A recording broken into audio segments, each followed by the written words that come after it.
Seguimos aquí en 8 Magazine y ya acaban de ver nuestra cabecera de Un Rincón para Sentir, y como cada martes está con nosotros nuestra coach Azu. Muy buenas noches, ¿qué tal? Buenas noches, muy bien. Hoy vamos a gestionar la ira, Azu. Así es, por lo menos vamos a intentarlo, que no es nada fácil. Así que aplíquense estas pautas que vamos a dar hoy desde ya, ¿no?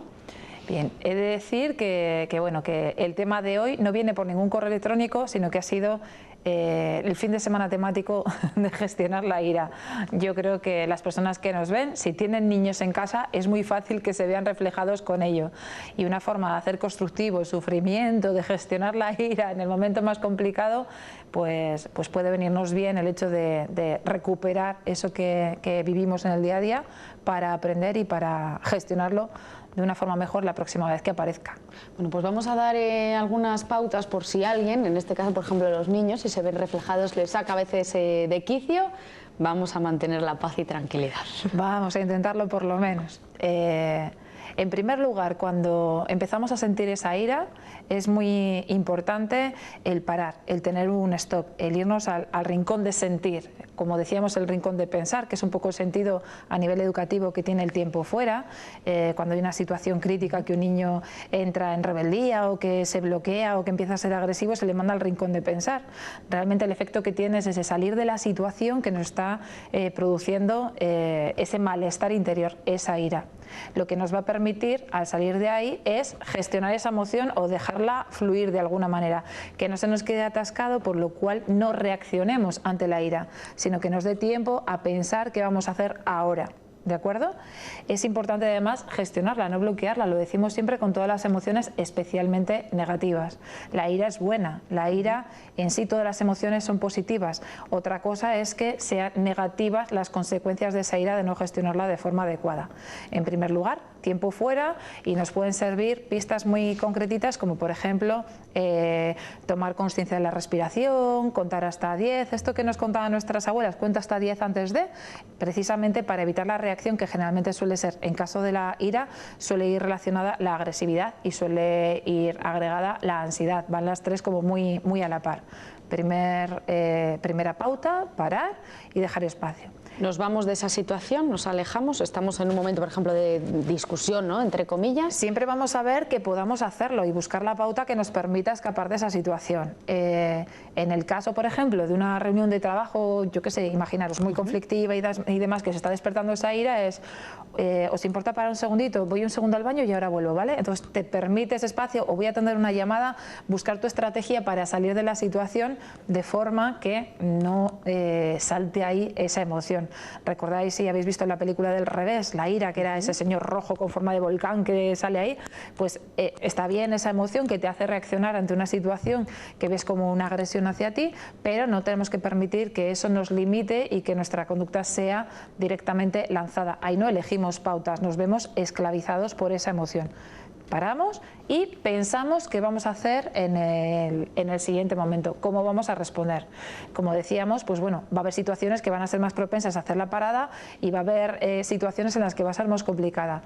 Cuando tienes la posibilidad, una de las pautas que suelo aconsejar es que hagas participar a otra persona, si es de confianza, quiero decir pareja, hijos, etcétera, de qué es lo que estás sintiendo, que despiertes esa empatía en el otro de me estoy poniendo nervioso, esto que estás haciendo me está afectando, hacer participar a la otra persona, porque cuando ve que tiene la posibilidad de echarte una mano, generalmente se vuelca y baja el nivel de ansiedad, ¿de acuerdo? Entonces, paramos, pensamos qué es lo que vamos a hacer y entonces obramos. ¿Cómo obramos?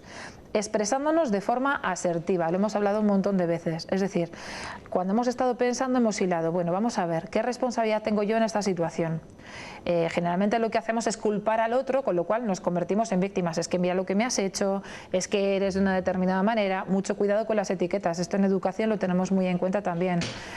Contar una mentira no te convierte en mentiroso, mentiroso es la etiqueta por la cual ya te quedas con ese estándar y de alguna manera tu cerebro, tu cabeza empieza a asimilar que tú eres un mentiroso. No, has contado una mentira. Pues con esto igual, en cualquier situación, darle el equilibrio justo a la situación. Entonces, no generalizamos, no ponemos etiquetas, no culpabilizamos al otro, no le hacemos culpable y asumimos nuestra parte de responsabilidad de esta situación.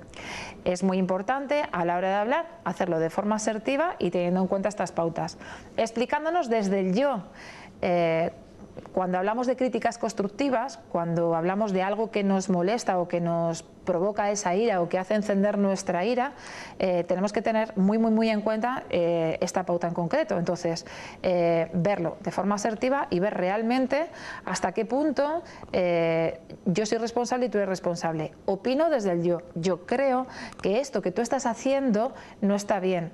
Creo, mi opinión, que esto concreto no está bien. No lo sé si está bien o no está bien, quizá no sea yo quien para juzgarte, pero lo que a mí me provoca es esto, lo que está ocurriendo, hacer partícipe al otro de cómo te sientes. Volvemos a repetir día tras día, no está en mis manos cambiar la conducta del otro, sí está en mis manos hacer lo posible porque la otra persona pueda comprender cómo me estoy sintiendo y si quiere que participe en ayudarme a bajar ese nivel de estrés que provoca mi ira o si no, digamos, es su tarea, podrá o no asumirla y a partir de ahí seguir asumiendo el control de la situación, el control de la ansiedad. Cuando vemos que vamos a perder los nervios es muy importante tener nuestros tonos de alerta, es decir, esa palabra botón que hablamos el otro día, la palabra interruptor, un basta, un stop, un se acabó, lo que sea antes de estallar. La explosión de ira, como decíamos, suele provocar agresividad, o bien agresividad verbal o bien agresividad física. Entonces, que vemos esa situación de ansiedad, es importante parar la situación. Antes de que se nos escape la agresividad, parar. Y podemos ir a pegarnos 4 carreras, el deporte ayuda mucho a liberar esa ira, esa tensión, esa agresividad, a tirar piedras al río, a pegar un grito donde tal, es decir, que no haya daños colaterales de esa emoción que es tuya, que es tu responsabilidad manejar. ¿De acuerdo? Entonces, no culpabilizar, no etiquetar a la persona, no generalizar el comportamiento de la persona y expresarlo desde la humildad de una forma asertiva. Lo que haces provoca en mí esta situación. Estoy intentando gestionarla, pero me gustaría que de aquí en adelante y propongas algún patrón de respuesta para esa situación que te está poniendo tan de los nervios, que te está de alguna manera sacando de tu lugar de control. ¿De acuerdo? Entonces, una vez que hemos tenido esta acción, independientemente de lo que haya ocurrido, es muy importante que cuando esto acaba, trabajemos nuestro perdón, la capacidad para perdonar. Cuando tenemos desarrollada esa capacidad de empatía, es muy fácil entender, ponernos en lugar del otro y entender que a lo mejor esa situación no era consciente de que a mí me dolía, no había caído en la cuenta de que anteriormente me había pasado no sé el qué. Entonces, el hacer partícipe al otro nos va a ayudar y le permite ponerse en nuestro lugar a la hora de. Nuestros niños saben perfectamente qué cosas nos sacan de nuestras casillas. A veces no son conscientes en ese momento, aunque lo sepan, hacerles partícipes. Este fin de semana yo recuerdo que me aliaba con Nerea porque el conflicto era la tarea y era: Nerea, necesito tu ayuda porque estoy perdiendo el control y aunque no lo voy a hacer, tengo unas ganas de darte un tortazo. Entonces, hacer partícipe al otro de, ostras, que mi madre se está controlando, voy a ayudarla y así freno, ¿vale? Entonces, esto suele venir muy bien. Cuando pasa la situación, perdonar. No te sirve absolutamente de nada el guardar rencor, sí estar prevenidos por si vuelve a ocurrir, pero no estar continuamente a la defensiva. Lo que decíamos, somos espejos unos de otros. Si yo vengo con esta actitud porque me he sentido herida, probablemente tú te pongas en esta actitud porque creas que te voy a atacar. Entonces la única manera es trabajando el perdón. Y como siempre, cuando estamos fuera de la situación, valorar qué es lo que ha ocurrido, posibles áreas de mejora, etcétera, etcétera, etcétera, qué posibles respuestas puedo utilizar en otro momento, trabajar las técnicas, esa preparación, dentro de esa preparación emocional, trabajar esas técnicas de relajación, de respiración, tal, a utilizar antes de la situación que provoca nuestra ira o durante la situación que está despertando esas emociones. Y luego, por ejemplo, el tema de practicar deporte a diario, que nos permite vaciar esa papelera de emociones, de tensión que acaban en un momento determinado desbordando nuestro vaso y haciendo que la ira haga aparición muchas veces cuando nadie se lo espera. Que a lo mejor por dentro podemos ser o no conscientes, pero eso se va llenando y luego es badabum. Y en último lugar, como siempre, si no nos sentimos preparados en ese momento para afrontar una determinada situación que creemos que puede despertar nuestra ira, o estar con una persona que generalmente hace que se despierte nuestra ira, no digo provoca, hace que se despierte, vamos a hacernos responsables de nuestras emociones, no vamos a culpabilizar al otro, es que tú me haces, es que el otro hace y tú eres dueño de tus emociones.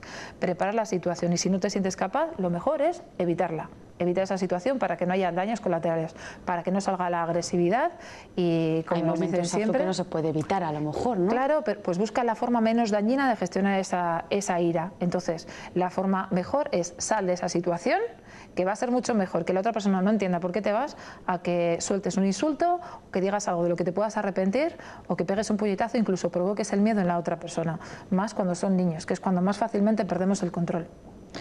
Bueno, pues pautas que esperemos que les sirvan, Azu. Vamos a dejar, como siempre, el correo coaching@obu.es por si tienen cualquier pregunta. Nosotros aquí se la vamos a contestar de la mejor manera posible el próximo martes. Gracias de verdad por haberte acercado.